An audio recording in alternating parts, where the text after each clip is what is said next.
Salut à toutes et à tous, j'espère que vous allez bien, bienvenue sur la chaîne Soigne ton art. D'abord, avant tout, avant que je n'oublie, merci beaucoup parce que vous êtes de plus en plus nombreux à apprécier, semble-t-il, la vidéo. Donc c'est super, donc n'hésitez pas à liker, à partager, à vous abonner et surtout à cliquer sur la cloche pour être prévenu des prochaines vidéos.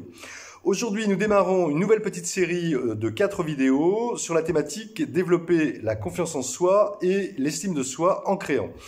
Alors, en fait, la première vidéo d'aujourd'hui va être vraiment que sur la confiance en, enfin, majoritairement sur la confiance en soi. La seconde sera majoritairement sur l'estime de soi. On va voir, ce sont deux notions fortement reliées entre elles, mais différentes. Enfin, les deux dernières porteront surtout sur, rapidement, en quoi les thérapies par l'art permettent de développer et cultiver ces deux notions. Et surtout, je vous proposerai une méthodologie avec une appréhension de dispositifs reliés les uns aux autres et comment graduellement on peut travailler ces deux notions. Au sommaire d'aujourd'hui, la confiance en soi et l'estime de soi, deux notions reliées entre elles mais néanmoins très différentes. Ensuite, des caractéristiques communes entre les deux, nous verrons lesquelles, et ceci pour mieux savoir comment les travailler ensuite par les thérapies par l'art. Enfin, la confiance en soi proprement dite, à savoir une évaluation de nos propres capacités et de nos propres ressources selon une situation donnée.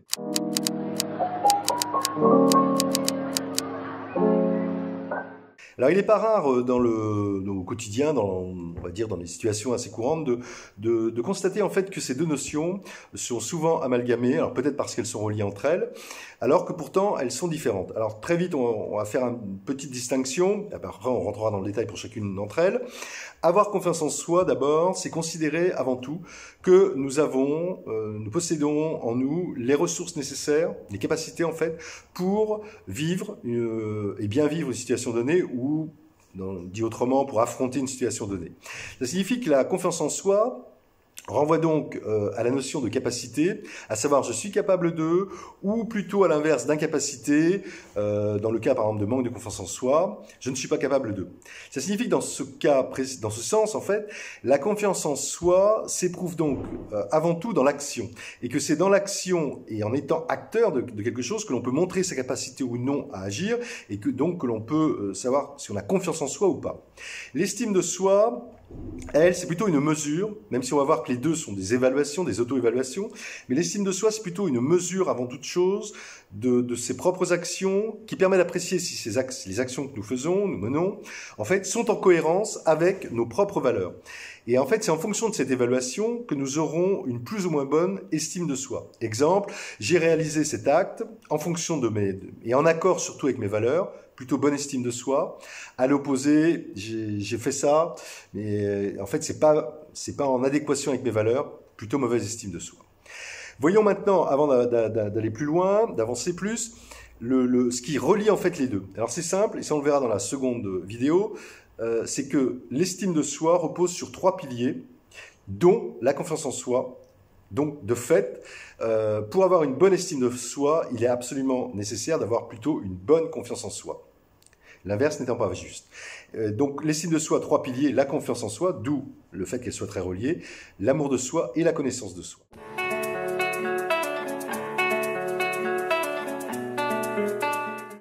Voyons maintenant les caractéristiques communes qu'elle partage, parce qu'en fait, en étudiant ces caractéristiques communes, il y en a 4, ça va nous donner des pistes en fait pour bien savoir comment on peut, par les thérapies par l'art, les cultiver, les développer. Alors la première caractéristique commune, c'est qu'elles sont avant tout, enfin elles reposent toutes les deux sur des auto-évaluations. L'une, l'estime de soi, on évalue ses propres valeurs, l'autre, on évalue plutôt ses capacités, ses ressources. Mais il y a une différence majeure cependant dans l'évaluation, c'est que alors que pour l'estime de soi, donc il s'agit d'évaluer ses propres valeurs, donc c'est quand même très subjectif, ça relève du subjectif. Pour la confiance en soi, il est plutôt question d'évaluer soit ses actions, ses expériences passées, avec plutôt une véritable autocritique, soit de potentielles actions à venir dans lesquelles on va s'engager, donc là avec plutôt une approche réaliste. Et donc ça veut dire que, à la différence de l'estime de soi, la confiance en soi s'évalue donc plutôt sur un plan plus rationnel et surtout plus objectif. Cependant, encore une fois, c'est une caractéristique qu'elle partage tous les deux, c'est la question qu'on s'auto-évalue sur les deux plans. Ensuite, l'autre caractéristique, la seconde, c'est qu'elles se construisent dès l'enfance et que l'environnement familial joue donc un rôle crucial dans avoir une bonne confiance en soi ou pas et avoir une bonne estime de soi ou pas. Et que ce qu'on peut dire, c'est que plus tard, lorsqu'on évolue, l'environnement immédiat de la personne, donc l'environnement familial, social, professionnel, a également une influence.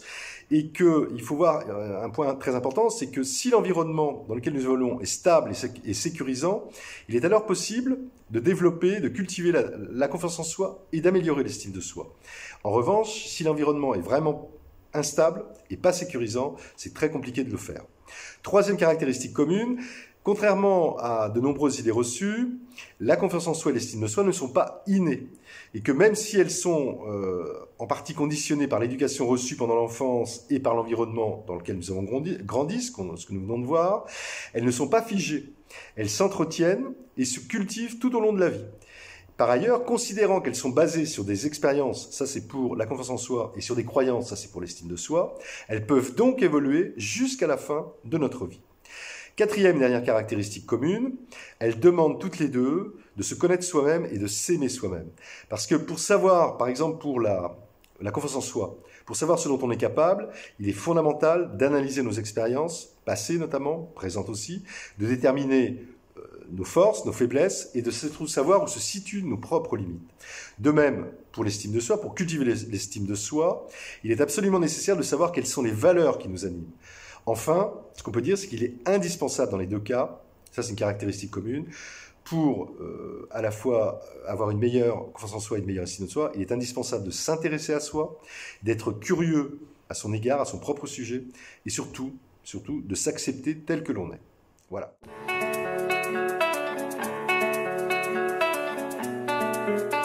Nous en maintenant purement à la notion de confiance en soi. Et on va voir surtout les deux axes principaux pour travailler cette notion de confiance en soi. Alors, d'abord dire que ce qu'on peut dire, c'est que la confiance en soi est donc le résultat d'une expérience spécifique dans certains domaines où l'on sait exercer nous-mêmes, où l'on sait éprouver en fait. Dans certains domaines, ça peut être dans plein de domaines différents. Ça veut dire que la confiance en soi, elle s'ancre donc dans l'expérience des situations que nous vivons.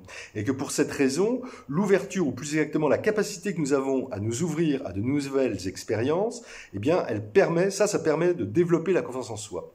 Mais il faut faire attention parce que de nouvelles expériences qui se soldent notamment par des revers, je ne parle pas d'échecs, peuvent entamer la confiance en soi. Ce qui signifie que la confiance en soi ne doit pas être assimilée à quelque chose à une confiance aveugle, mais encore une fois plutôt comme une auto-évaluation de ses propres capacités, de ses propres ressources, selon une situation précise, une situation donnée.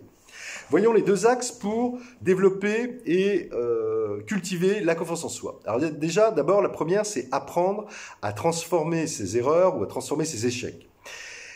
Ce qu'on peut dire, c'est que pour acquérir une bonne confiance en soi, il est nécessaire d'apprendre par rapport à une situation donnée, à laquelle on va être confronté, qu'on va éprouver. Il faut mesurer les risques, aussi éventuellement les dangers. Il est aussi nécessaire de développer notre adaptabilité, de nous jauger, autrement dit, aussi, surtout de savoir tirer des enseignements de nos erreurs passées. Et que c'est en analysant ces erreurs, nos erreurs, on ne peut pas dire nos échecs, que nous pouvons en saisir les causes, ce qui permet en fait de ne pas reproduire donc les mêmes erreurs et surtout en fait de pouvoir réaborder une nouvelle expérience voire la même, mais avec plus de confiance en soi. Il est donc possible de gagner de la confiance en soi en apprenant prioritairement à surmonter et surtout à transformer nos erreurs, nos échecs. Et je dis bien à chaque fois plutôt nos erreurs plutôt que nos échecs, parce que souvent on parle plutôt d'échecs, ce qui est une forme d'erreur. Et d'ailleurs, nous ferons sur ce sujet une vidéo spécifique sur comment en finir avec cette culture de l'échec qui mine la confiance en soi et comment en finir en fait avec cette culture de l'échec par l'expression créatrice. Ensuite, le deuxième axe à travailler pour développer la confiance en soi, c'est apprendre à sortir progressivement de sa zone de confort. Parce que ce qu'on peut dire, c'est que la confiance en soi, elle augmente surtout en sortant progressivement, en apprenant à sortir progressivement de sa zone de confort, car sortir de sa zone de confort, ça permet de se découvrir de nouvelles potentialités, de nouvelles capacités, d'autres types de capacités, mais aussi des compétences qu'on qu'on a, mais qu'on n'avait jamais, mais qui était plutôt insoupçonné. Et donc que la confiance en soi, elle se construit progressivement et tout au long de la vie, en évaluant donc régulièrement, à intervalles réguliers et en fonction de l'expérience qu'on vit, donc en évaluant ses points faibles, ses points forts, ses réalisations, voir si on les a menés à bien ou pas, pourquoi, etc. Et donc surtout en apprenant à se connaître et à s'apprécier.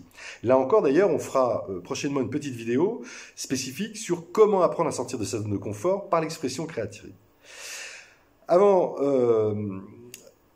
pour vraiment bien finir sur cette notion de confiance en soi, 3 précisions encore importantes sur cette notion. La première, c'est que la confiance en soi nécessite une forme de sécurité intérieure pour s'étayer. Or, ce sentiment de sécurité intérieure, nécessaire pour avoir confiance en soi, passe incontestablement et nécessairement par la considération et l'amour des autres, et, par voie de conséquence, par la considération que l'on se porte à soi-même. Deuxième précision importante sur la confiance en soi, c'est que de manière générale, elle présente un caractère beaucoup plus volatile que l'estime de soi. Parce que s'il arrive que nos valeurs fluctuent, donc nos valeurs, c'est l'estime de soi, fluctuent au cours de notre vie, elles ne changent pas radicalement dans le temps. En revanche, la confiance en soi peut varier d'une situation à une autre, et ça, en fait, c'est assez logique. Et ce qu'on peut même dire, c'est que dans la même journée, on peut très bien afficher une forte confiance en soi face à une situation particulière, notamment après avoir évalué que nous avions les ressources nécessaires, les compétences pour affronter la situation, et ne pas avoir confiance en soi face à une autre situation qui se présente à nous au cours de la journée, parce que nous avons estimé plutôt, ne pas avoir justement les compétences pour y faire face. Dans ce sens, la confiance en soi est donc un sentiment beaucoup plus fugace, beaucoup plus volatile que l'estime de soi. Enfin, dernière précision importante sur la confiance en soi, c'est qu'en dernière instance, si elle se cultive et se développe, elle demeure fragile et elle n'est jamais acquise. Ça va voir qu'on peut perdre la confiance en soi à des degrés divers, sur un temps plus ou moins long, notamment par exemple à la suite d'un traumatisme ou encore à la suite d'une problématique passagère. Voilà.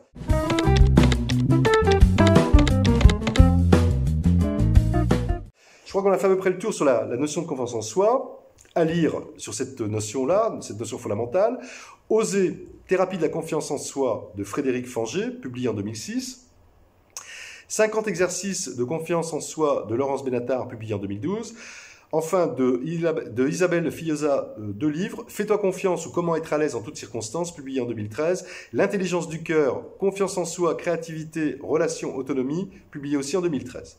Voilà, si vous souhaitez réagir donc sur cette vidéo particulièrement sur la notion de confiance en soi, toutes les coordonnées sont dans la description de la chaîne. Sinon, à très bientôt donc pour une seconde vidéo sur cette fameuse thématique de développer la confiance en soi et l'estime de soi. La seconde, encore une fois, portera sur la notion même d'estime de soi et on verra que c'est une notion beaucoup plus complexe que celle de la confiance en soi. D'ici là, portez-vous le mieux possible et surtout, n'oubliez pas de soigner votre art. Bye bye, à bientôt.